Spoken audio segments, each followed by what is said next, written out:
Hello and welcome to the Hunt and Hunt webinar on employment law traps. Just can see some people coming in at the moment, so we'll just give it one more moment to let more people come in. Welcome. If you've got any issues with the recording or the audio, please send through a chat or a Q&A and we'll try and rectify that technical issue. Again, welcome to the Hunt and Hunt webinar. We're talking today about employment law traps and how to keep your business compliant. The purpose of today is to provide businesses with useful information to help manage employees. Employees can be a business's biggest asset and at the same time expose companies to significant risk if the relationship is not properly managed. Again, welcome. I am Sarah Capello and a partner here at Hunt and Hunt Lawyers. I'm presenting with Joey Tass, the associate in my team. Joey and I have been working together for many years and we adopt a very proactive approach when assisting clients manage their employment relationships. Our clients are usually business owners or managers, such as HR managers, who come to us for guidance and advice. Joey and I enjoy working as a team and believe it is most beneficial to our clients who need employment law advice, which is often time sensitive.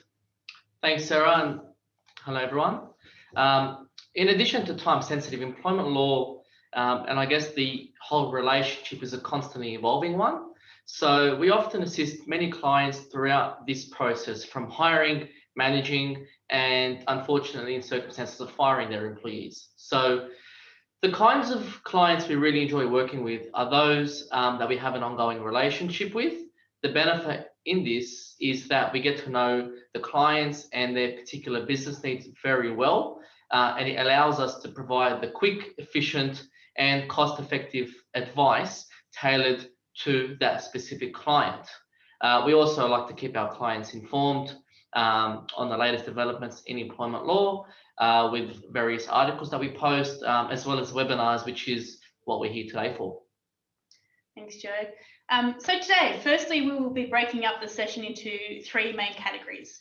First, we're focusing on the commencement and continuation of the relationship and briefly discussing who is the employee. It's actually not quite as simple as you think. And the second part ultimately looks at circumstances where the employment relationship has ended, as well as disputes that sometimes arise and ways to potentially to try and avoid these. In the last part, we will talk about current issues that have arisen in the past 12 months, mainly centred around COVID and recent changes to legislation. In this part, we'll answer some common questions. We've also had some submitted prior. Thank you to those who have done so. We'll address those questions today in the presentation. Lastly, there will be some time at the end for open questions. We will answer as many general questions as time permits. So please submit them through the Q&A function throughout the session. If there's any specific questions, we can take these offline and answer them at another time. So you'll see at the top or on your Zoom toolbar, there's a Q&A function. You can submit them and then we'll answer them at the end if time permits. So getting into employment law and fair work. The Fair Work Act regulates the employment relationship for most employees within Australia. We're discussing today only the national employment system as it applies to most individuals, but there is a state-based legislation. Fair Work Act and regulations are usually the starting point, although there are a number of other relevant acts, some of which are listed on the site that you're seeing. The most recent, although temporary legislation was enacted during COVID, is commonly called the JobKeeper legislation. Although it has become less relevant to employees as businesses economic recovering, I expect we will see more decisions through the Fair Work Commission relating to this legislation. Not only was it drafted and implemented in a very short amount of time, there was a lot of confusion in its application, and I anticipate that businesses acted either prematurely or without regard to the applicable rules. We're not going to delve into the specifics of JobKeeper today, although reach out if you'd like us to send more resources, as we have previously presented on this topic before. Okay, so essentially employees can be covered by either an award, an enterprise agreement which may be in place, or in the absence of these, the entitlements come from the National Employment Standards, and you can also have separate employment contracts. So there are in excess of 100 industry or occupation specific awards, which sets out the various obligations required by employers and employees So it is always particularly important for businesses to ensure that they are aware of any specific awards that may apply to them. Because if an award does apply and a business doesn't adopt the minimum entitlements in those awards, then there may be repercussions or potential claims by employees. Alternatively, even employees are able to enter into employment contracts, whether an award exists or not. And even if an award does exist, the main, I guess, thing that employers need to be aware of is the entitlements under any employment contract must be more than the minimum legal entitlements under the award and the national employment standards. So you really have to understand the nature of the relationship, what the duties are to identify the awards, and then ensure that you're always going to be exceeding that if you're going to adopt an agreement or employment contract. Now, moving to who is an employee, it's not quite a simple question. The most common discussion is around independent contractors versus employees. And there are ultimately a number of factors that can contribute to determining the difference between the two. There's not one indicator, but each case is looked at on its merits and as a whole. And it's important to note that sometimes, even if you have a written agreement that identifies an individual as an independent contractor, the courts can look beyond that and ultimately determine that it's a sham working arrangement. So, and sometimes external agencies can also intervene, such as the Australian Business and Construction Commission, and they can advocate on behalf of the individual to determine that the relationship is other than as otherwise stated. The importance of this is that it can have ramifications for entitlements that are paid. And we'll be talking a little bit later on in the context of casual versus a full-time employee, but note that is relevant also for independent contractors. Okay, so in this space, Uber has been a big topic of discussion in relation to the identification whether someone is an employee or not. So there was a significant decision back in 2017 in an unfair dismissal case where the Fair Work at that point in time held that the driver utilising the Uber's rideshare application was not an employee within the meaning of the Fair Work Act. In this case, yeah, it determined he wasn't an employee. So there have been, since that case, many other sort of Uber-like cases testing the very nature of the employment relationship, and they've all had pretty similar decisions finding that that specific person was not an employee within the meaning of the Fair Work Act. More recently, however, in December last year, Uber settled one of its high-profile cases involving another unfair dismissal claim by another one of its drivers. My understanding is I think the claim was initiated by the aggrieved driver in the beginning of 2020, and I suspect that they had appealed it throughout. But essentially, in this case, in December, end of last year, Uber had chosen to settle the case before the court was to rule on whether gig economy workers are employees or in fact contractors. The important thing to note in this, although it was a settlement, it does appear on the face of it that Uber had chosen to settle after a line of critical questions were put to Uber's counsel, where even one of the federal court judges had even made off comments saying that it seemed to him that Uber Eats riders appeared to be representatives of Uber Eats. Now, this is important, and because it talks about the I guess overall relationship of the employment relationship, but also if the case didn't settle, it would have been the first time a federal court would have ruled on the status of Uber workers. And I understand it was reported that after this settlement, Uber changed its terms and conditions to change the nature of the employment relationship to put without question that they actually are independent contractors. So it shows the nature of the evolving relationship between employees and their employers. Yeah, and I guess the message here is, looking beyond the Uber cases, it's not as simple as labeling someone as a contractor and to determine that's it. You've labeled them as a contractor, so they're a contractor. I guess in this area, it always looks at the legal status of the relationship, and the courts determine this by looking at various factors such as, I guess, the nature of the work, the manner in which it's performed, the control, the image, how tax is paid, how wages are paid, equipment, and also what's the intention of the basis of the relationship. So there are various factors that come into play. Yeah, so if and when it's determined that somebody is an employee, there are further things to consider that determine the entitlements, such as full-time, part-time, casual, fixed-term contracts, and make sure that you're aware that the legal framework of the relationship is ever evolving. As you mentioned, it's not a set and forget. Employees can start off as casual and then move to part-time or full-time, and you may have to make sure that the contract is constantly updated. Likewise, they might start off as a lower level employee and then move up to have expanded duties and responsibilities. And in those cases, you need protections to be put in place for the business, such as restraints and non-competes, which we'll talk about later. The case of Rosado, which we'll touch upon a little bit later on, was a case where the individual was a casual employee and therefore he received a loading, but the court determined he was full-time and got his entitlements on top. So you need to really be cautious about how these things are actually going to be perceived by the court in due course, which leads to our next slide, ensuring that you're properly documented so that any ambiguity is avoided. So our very strong advice is to always ensure that you have a written employment agreement, even if it's an award employee. It's imperative to set out the relevant framework, which includes, like I said, the employment agreement, also the position description, defining, I guess, what the roles are within that position, clear terms and conditions of employment. The whole point of doing this for an employer is to minimize the risks and potentially avoid or minimize employment disputes in the future, which can be quite costly. For most clients, we typically prepare two types of documents, although not for everyone. It's just the general approach that we take. One is for award employees and one is for non-award employees, which are typically managers. These don't need to be over-engineered. They don't need to be lengthy. It just has to be really clear on its terms and relevant to the specific circumstances of each business. And essentially, like Sarah said, it depends on the certain position, but sometimes in the higher management, it's important to have things like incentive or bonus structures.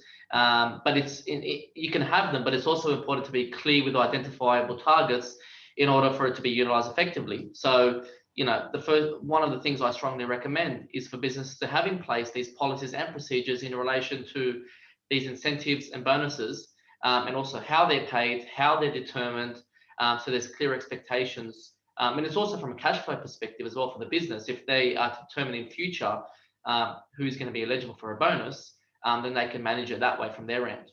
So then we move on to restraints, non-competes and or non-solicitations. They're commonly requested in employment contracts, although are notoriously difficult to enforce.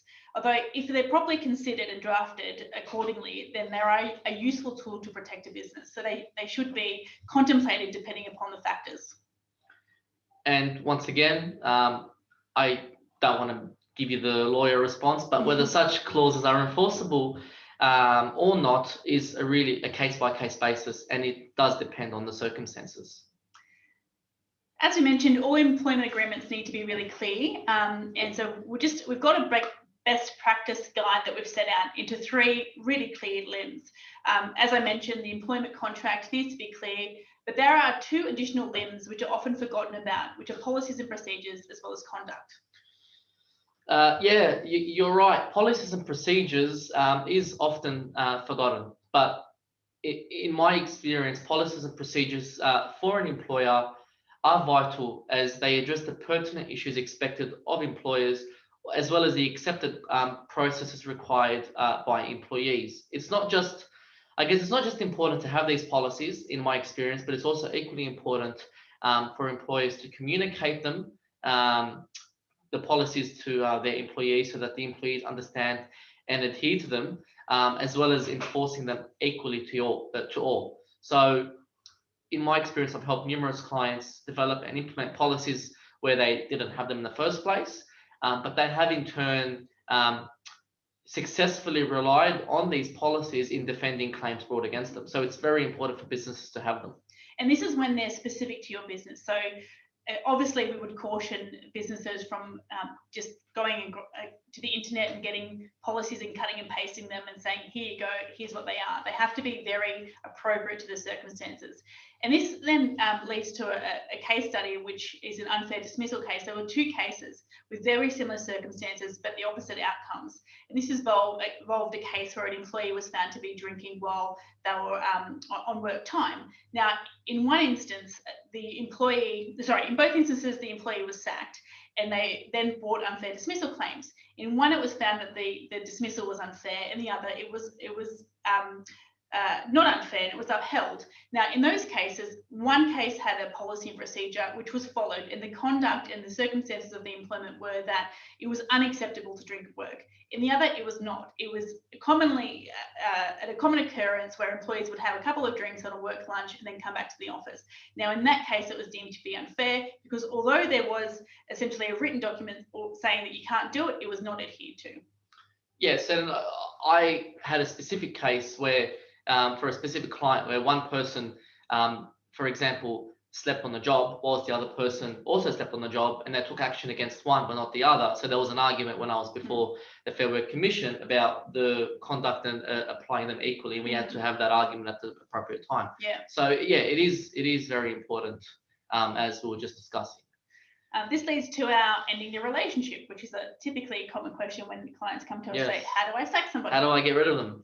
So look, there are a few ways in which employments can end. I'll just talk about the main ones, which are a resignation, redundancies, and dismissals. Now, first of all, a resignation is a resignation, but particularly in relation to redundancies, it's important to note that a redundancy must be genuine, and sometimes particular processes need to be followed if an employee is governed by an award or an enterprise agreement. And the manner in which an employee is managed and or dismissed goes a very long way in mitigating the risks for employers. So in order to be in the best possible position to defend any claim brought about by an employee, whether you go through the redundancy or the dismissal paths, I always strongly recommend that a process is followed. Employees as well who engage in serious misconduct and I'm here talking in relation to dismissals. You can dismiss for poor performance, or you can dismiss for serious misconduct. If you go down the serious misconduct path, an employer may dismiss instantly, and the Fair Work allows you to not pay the notice period. However, in my experience, I would always tread carefully with this. And before going down this path, I would strongly recommend for legal advice to be obtained prior to any decision being made, as well as the relevant processes to be followed, as in my experience, the consequences for an employer getting it wrong can be more costly. Yeah. Very, very briefly going to touch upon what can go wrong if there is a dispute. Essentially, it comes down oversimplification of unfair dismissal or an unlawful action claim, which is an adverse action claim. The highest risk is the general protection claim because they're not capped damages. These have to be brought within 21 days. So they're typically time sensitive. What we like to focus on is how you can avoid them. So general protection claims are when adverse action is taken against an employee for a prohibited reason. So this could include discrimination. So for example, somebody is sacked on the basis of their gender, religious beliefs, sexual preferences, or if they make a complaint and they're enforcing a workplace right, then if they're sacked, for example, for wanting to take annual leave, then that is something that is protected. So ensure your managers, employees know and understand general protections. And before you do anything, we can't stress this enough, get the right advice, know the rules before you do so. Now we're going to get to the current issues in employment law and talk about some common questions that are coming up. And in this process, we'll also answer the questions that have been submitted prior. And I know that there's already been a question that's been sent through during this session. So they're very COVID-specific questions that we've put that we're commonly getting asked from our clients. And so we've condensed them into more generalised advice, but again, it is really specific to the workplace. So the first one is forcing employees back into the office. So now, the public health policies are saying that it's now safe to allow employees to return to work. So clients are asking, how do we do this? Can I do this? And how does it happen? Okay, so First question, can I force my employees back into the office, or do I have to approve a request to work from home? So as Sarah touched upon, mid-December last year, the New South Wales government repealed its public health order, which previously allowed employers to allow their employees to work from home where reasonably practical. So currently the way it stands is, in short, employers are able to give a direction to their employees to return to the office. However, employers still have their duties to ensure the health and safety of their workers, whether it's working from home or back in the office, or a mix of both, whatever the case may be. So, however, there are still mechanisms in place under the Fair Work Act, which allows for this notion called flexible working arrangements. And it's in relation to a change of hours or change of patterns of work, as well as a change of the location, and it's relevant here being a working from home sort of arrangement. There are sort of criteria that need to be met. First of all, if you're a permanent employee, you need to have 12 months continuous service or to make the request, or if you're a casual employee that has been employed on a regular and systematic basis of at least 12 months, you also 12 months of service, you also need to tick that box essentially to make a flexible working arrangement request. So it's important to understand the difference between somebody asking to continue to work from home under previous arrangements, or whether they're formally making a flexible working arrangement. Yes. And if they are doing the latter, then you have to follow a process. Yes. So there's certain I guess scenarios in which you can make a flexible working arrangement request, and they can be if you're a parent or have the responsibility of care for a child who is of school age or younger, if you're a carer, if you have a disability, if you're over 55 years of age, or there's also circumstances where if you may be experiencing violence from a family member, or providing care and support to another member who's experiencing, I guess, violence in their household. So, but it's important to note that once a flexible working arrangement is made, it needs to be made in writing, and the employer essentially has 21 days to provide their response to that request. Employers may refuse the request, but it's only on reasonable business grounds. Now, I feel in this day and age, there are going to be problems going forward in circumstances where, I guess, COVID-19 forced the issue for working from home arrangements, and in circumstances where businesses have tried it and it has worked, it's going to be hard. I feel like there's going to be disputes in this area when businesses refuse on business grounds. Yeah, they won't be able to say that it's not reasonable because it has worked before. Yes, so that's going to be an issue. But my, I guess, advice, both employees and employers, is to, if a flexible working arrangement is made, I guess, is to discuss these arrangements and try and reach an agreement that balances both the needs of the employer and the employee where possible. Yeah. It's a really good point Joey makes. People often overlook that communication is quite effective. By all means, you need to know the rules and the regulations that govern the employment relationships, but have a conversation because you can get to the bottom of things. We like to help. We don't like to really just head straight to a dispute or to really adopt legalese. It's about making sure that the relationship is ongoing and beneficial to both parties. Now, a really topical conversation that we'll be having is about the COVID vaccination, which I understand one of the vaccinations was approved yesterday, so they'll be rolling them out. I understand. Don't have any specific source information about this, but vaccination is happening imminently. So the question that we get asked often is, can employers require their employees to get the COVID vaccination, and what happens if they refuse? So the answer is, and it's a really annoying lawyer answer, the answer is maybe. And if they refuse, then maybe you can terminate them. So I'm going to go through this in quite a bit of detail and answer the questions that have been submitted. And also importantly, I'm going to provide the manner in which businesses can go about making a mandatory vaccination policy. So just overall and broadly speaking, it'll come down to these factors. Firstly, you have to make a direction that the employees get vaccination, and this direction has to be lawful and reasonable. If the vaccination is necessary to protect the health and safety in the workplace, then you need to consider the specifics of each workplace as to whether it actually is required or not. Then, after you've made the direction, taking into account the factor of health and safety, if the employee says no, if they object to the vaccination, what happens then? Can you terminate them? Again, annoyingly, lawyer answer is it depends. But you have to explore what are the reasons they are saying no. So it'll come down. So I'll get to that a little bit later, the reasonings. But then it'll come down as the final limb is taking the vaccination an inherent requirement to continue the employment. Again, it's a matter of looking at the specifics, and we're going to provide some really practical examples of that. The most obvious example when it would likely be determined that it is reasonable and lawful direction and it is an inherent requirement of the position is healthcare workers and aged care workers.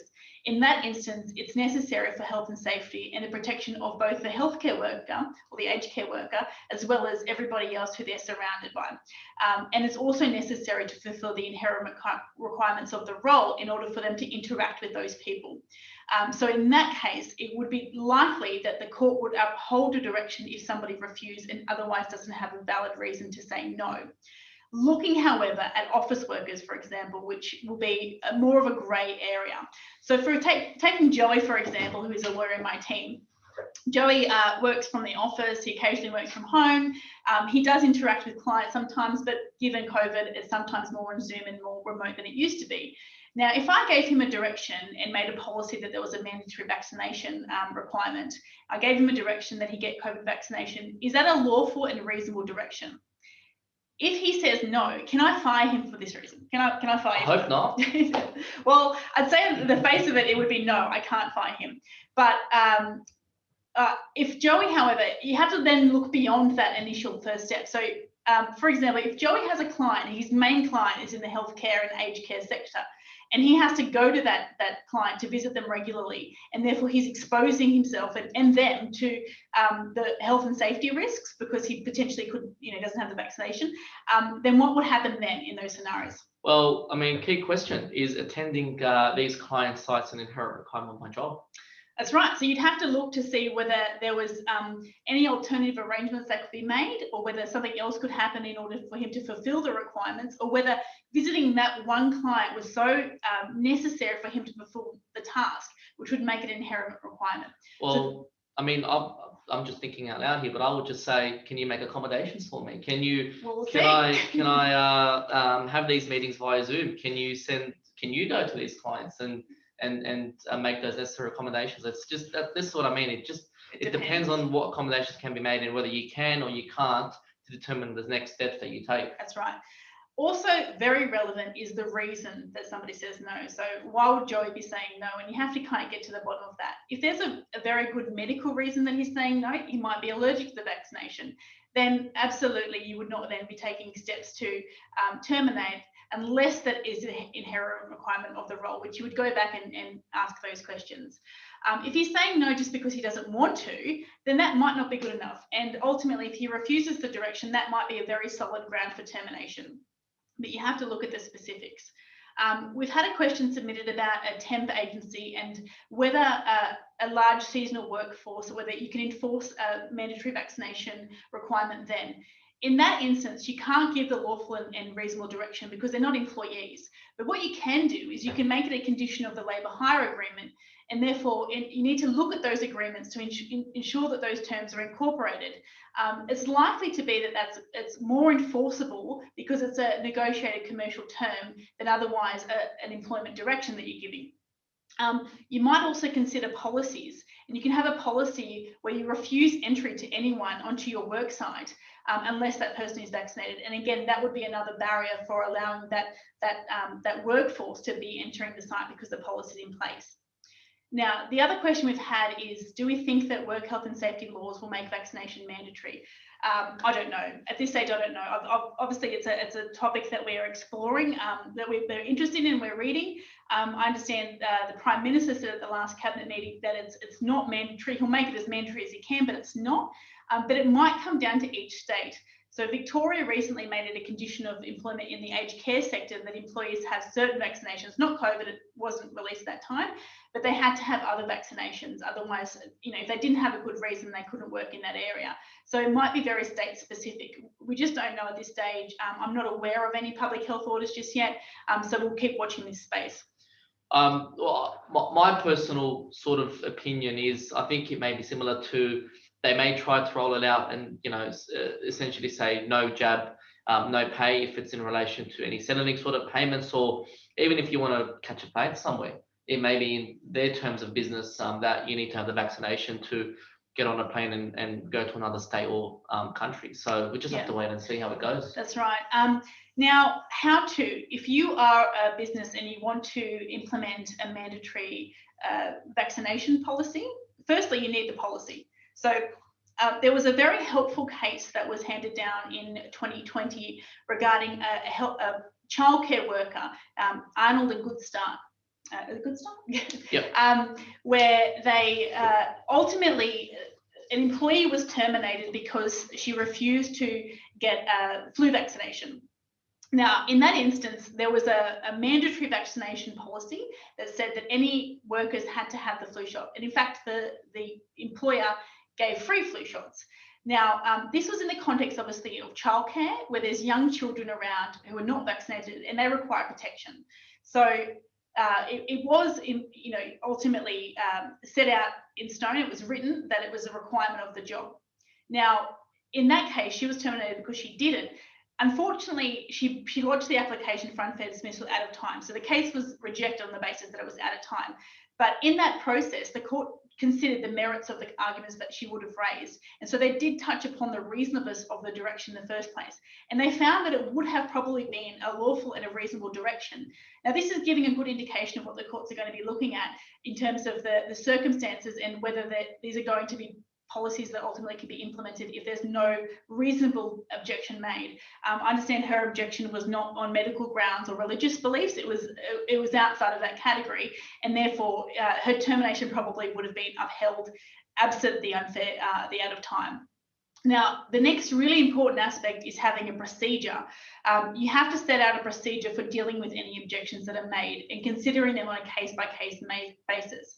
So what happens if a staff member refuses? Consider why they refuse. As I said earlier, in the Arnold case, the objection was not for medical reasons or for healthcare reasons, and she was dismissed. So if that is the case, and there's no valid reason given, or no medical or health-related or religious reasons given, you want to make sure that it's properly documented, and so you follow the process to defend an unfair dismissal case if it comes down to that. If there is a legitimate medical reason, you want to have evidence and support and consider the impact, because then you're going to the inherent requirements of the role. If it's necessary to fill the role, then essentially that's a defence to discrimination, which would be commenced, which would be the action the person would be saying that they're discriminated against on the basis of their medical condition. And the inherent requirements is a defence to that approach.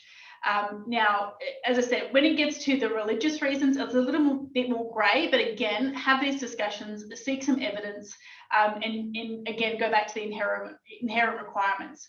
So if there's no reason, if otherwise the person just says, I don't want to do it because I don't want to, then it's likely that they are, if the circumstances permit, refusing a reasonable and lawful direction, and then that's grounds for termination.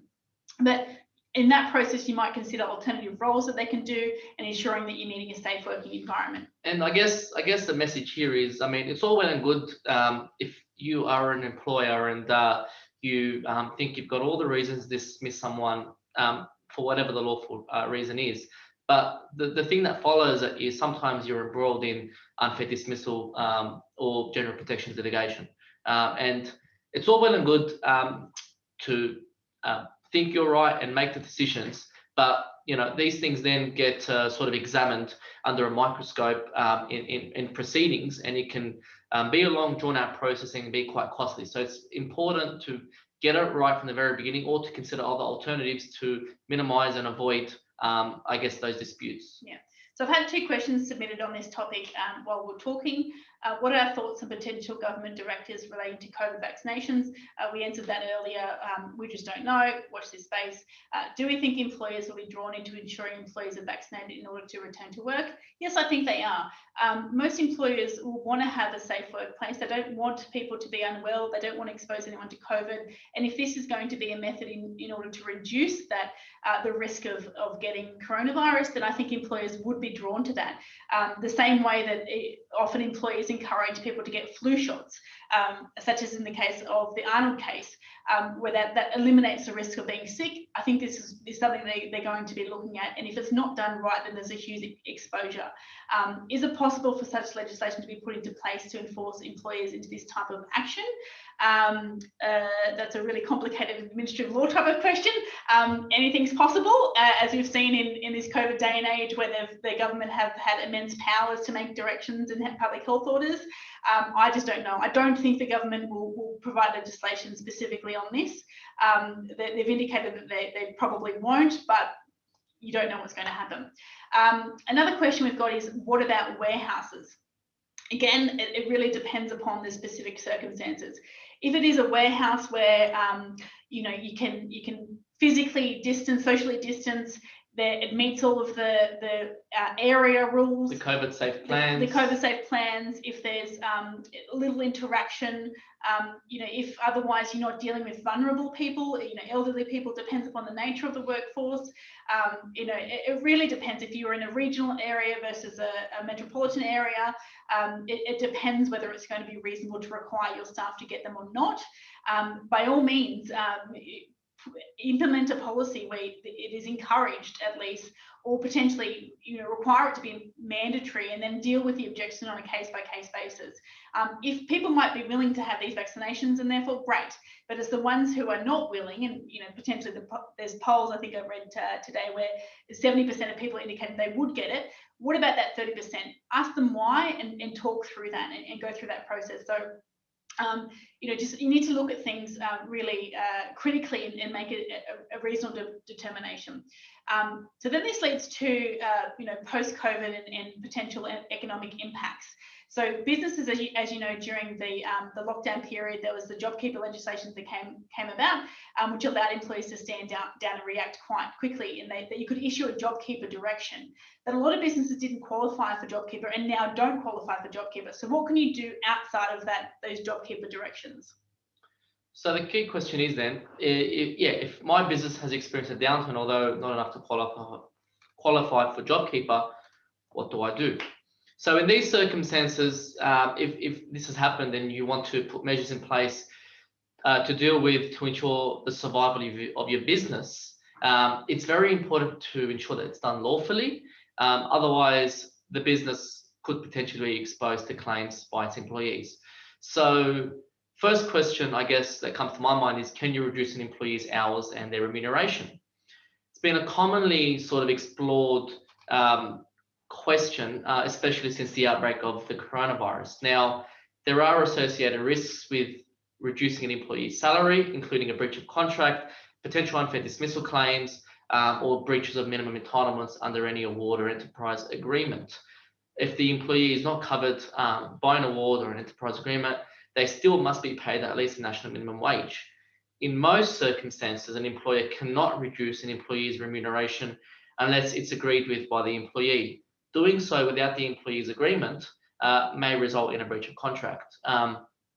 There's other concepts as well, such as if you reduce an employee's, from full-time to part-time, there's the question of, okay, how does their leave accrue? Is it still on a full-time basis? Is it on a part-time basis? On termination, how do you calculate their leave? Is it full-time, part-time? There's all those sort of questions that arise. So you need to be clear in the event you reduce hours or remuneration. Often people say, why would an employee agree to a pay decrease? And in COVID, people were concerned about losing jobs, so a lot of people did agree to take a pay reduction, which was by agreement. However, there's a case in Queensland, it's actually with a law firm, I think against a law firm. she was She a was a paralegal at the paralegal, firm, yeah. and she agreed to a pay reduction. There's no dispute about her agreement, but essentially what she's saying is that she was misled into that agreement because the employer told, it's alleged, the employer told her that everybody else had agreed to a pay reduction and therefore she should.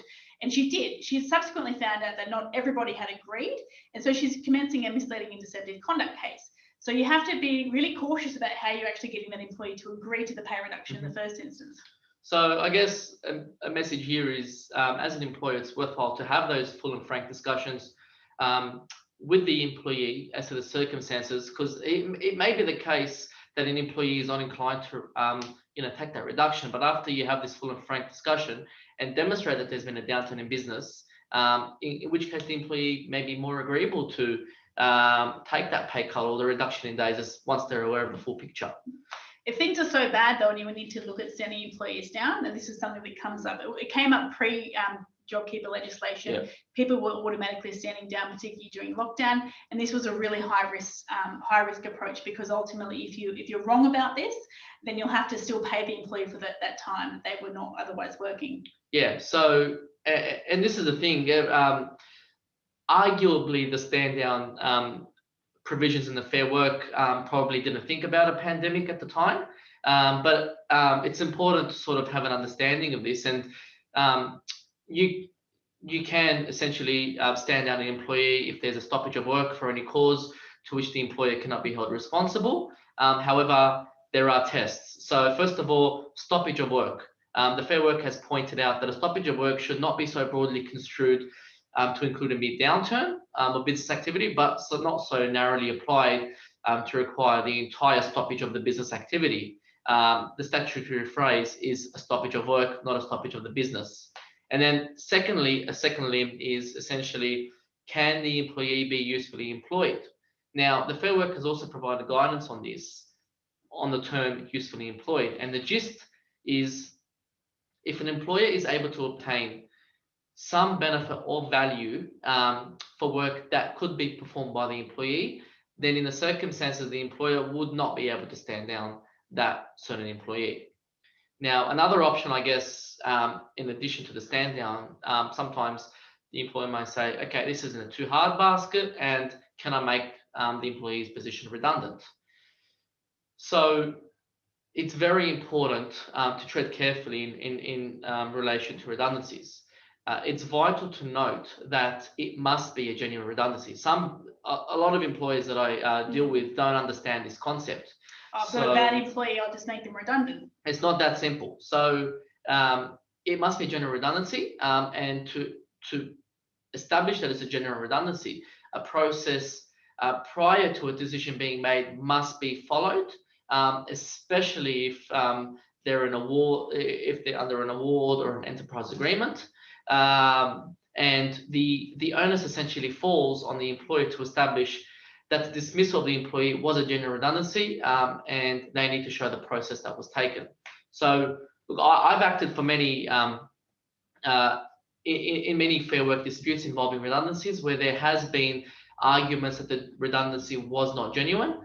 My number one piece of advice in this regard is for employees to obtain the proper legal advice prior to going and making any definite decision this way or the other way in relation to redundancy, because it must be genuine, and if it's determined that it's not genuine or the relevant procedure was not undertaken in accordance with any award or enterprise agreement or the like, it will expose the employer to a potential claim, and it will be costly.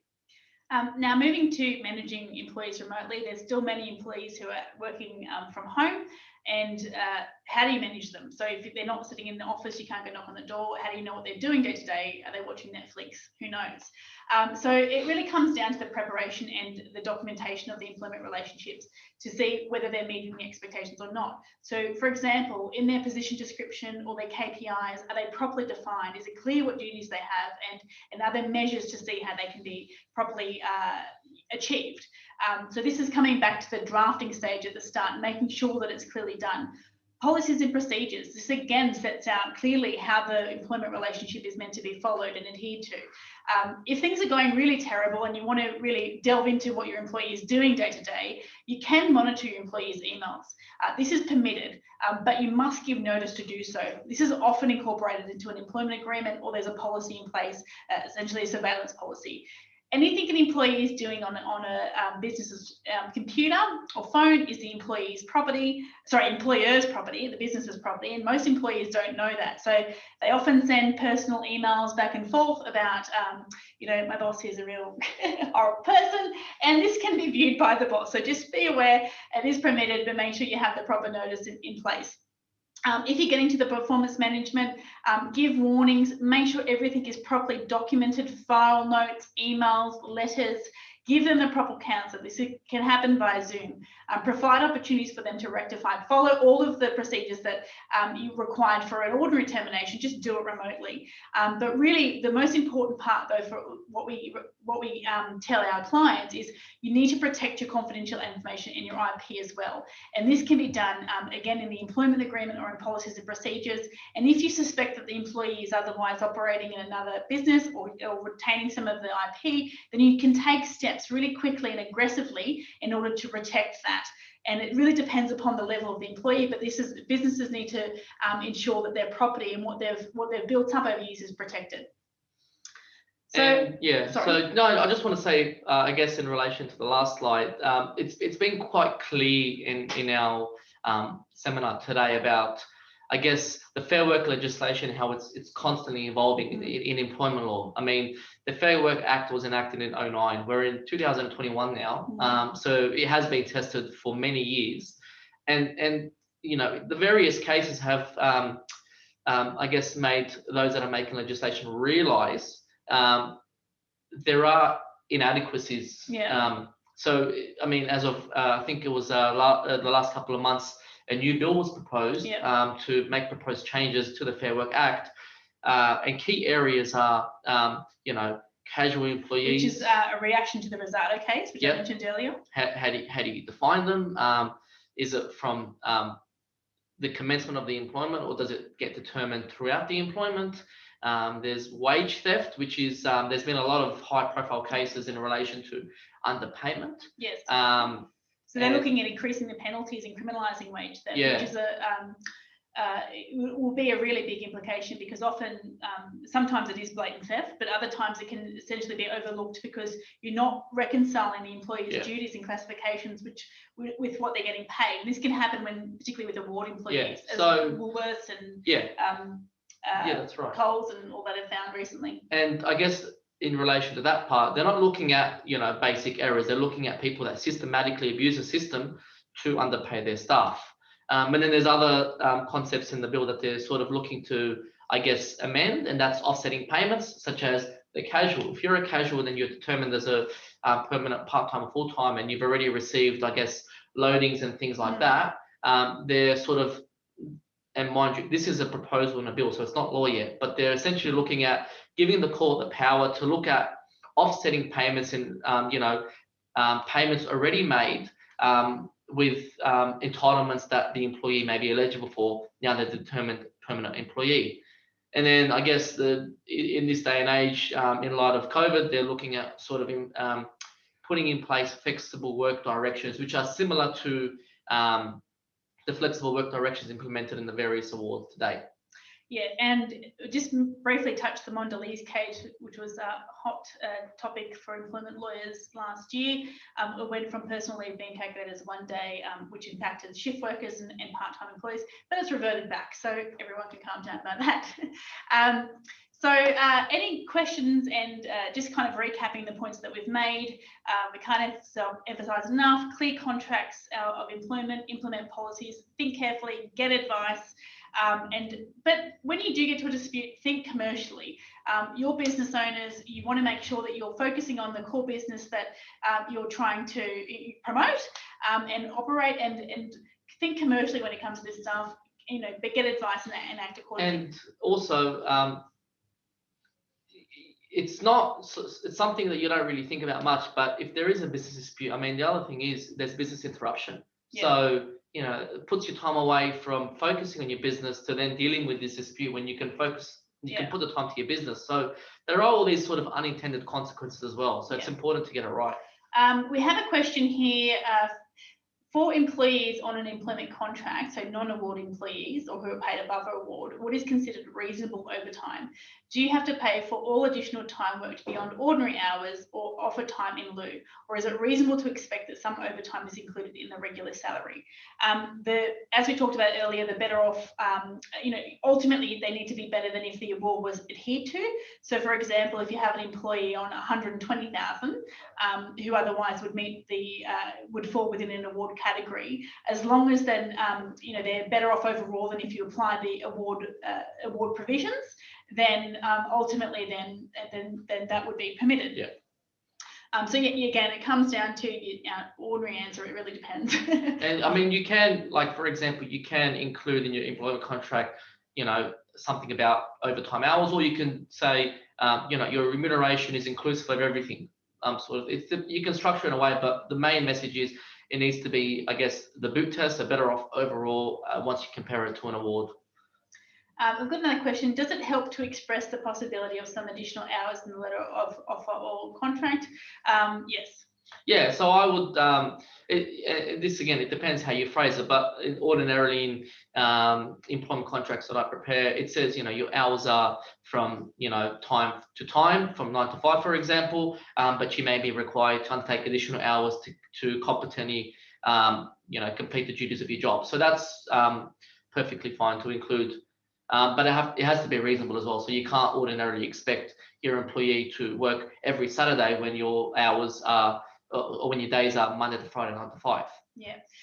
So we'll be finishing the questions up here, but any other questions, and Joey and I would love to chat with you about that. Shoot us through an email. We're very accessible. We love talking about this stuff. We live and breathe employment law. So just get in contact with us and we can talk there.